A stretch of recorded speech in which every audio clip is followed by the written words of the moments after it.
Finally, don't forget to join us on social media tomorrow for live coverage on President Biden's visit to Israel. Now, joining me with more on the potential for future Israeli-Saudi ties, Middle East expert and researcher at the Begin Sadat Center for Strategic Studies, Dr. Mordechai Kedar. Dr. Kedar, it's great to be back with you. Now, the United States says that this will be a process. How long of a process would you say it is? Is Riyadh really that close to changing its tune on Israel without meaningful gains between Israel and the Palestinian Authority, which was a tenet that they upheld earlier? No. The Palestinian issue is nothing which the Saudis could take in account. They hate the Palestinians. They couldn't care less about the Palestinians. Everything which they say about the Palestinians is only a fig leaf to cover another thing. And the other thing is the Iranian issue. Why?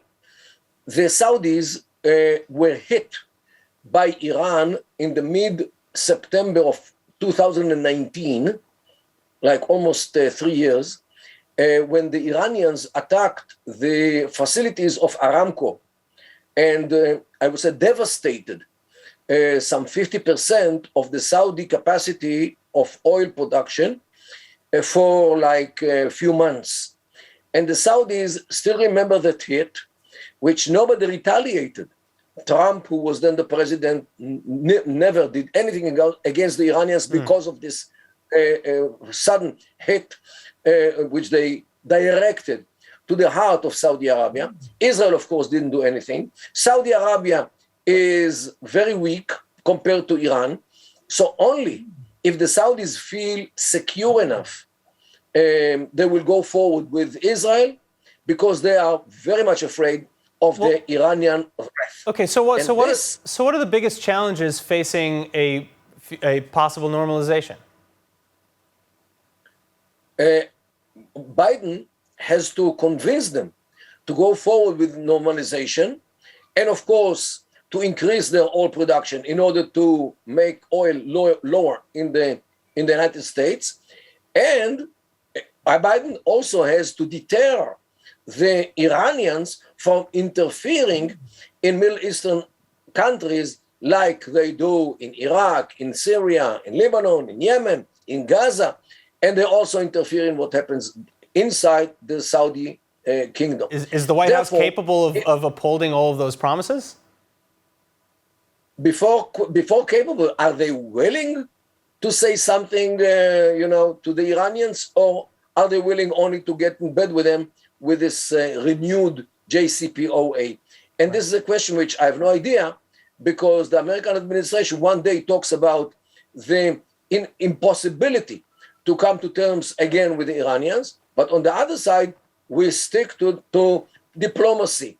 What is this stick to diplomacy if you are not ready to devastate the Iranians if they fail to comply with your demands? So here we are. The Americans, in my humble view, they have no idea what to do with Iran. And until they know what to do with Iran, Saudi Arabia will wait until they see what happens with the Iranians. Well, let's talk now a little bit about Israel's perspective in this normalization. Because given Saudi Arabia's history and human rights record, should Israel and the United States be looking the other way to close the gaps with Saudi royalty? Or do they think that maybe such ties might reform the Saudi kingdom? Or again, is that just irrelevant given the threat from Iran? The problems with human rights did not start with Khashoggi. It started way ago, dozens of years ago in Saudi Arabia. Did it ever bother the Americans or the British or the other Europeans, those the heralds of human rights? When did it start? Only when Khashoggi was assassinated or whatever happened to him. So this is hypocrisy. For who knows how many dozens of years, they couldn't care less about human rights in Saudi Arabia and in Syria and Iraq and Yemen, in Libya.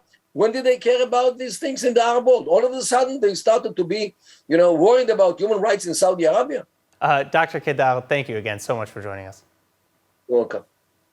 Hi everyone, it's Emmanuel Kadosh. I wanted to invite you all to subscribe to ILTV Plus, where you can find our daily news and updates about Israel. And not only that, but live feeds, entertainment, our kosher food show, and so much more.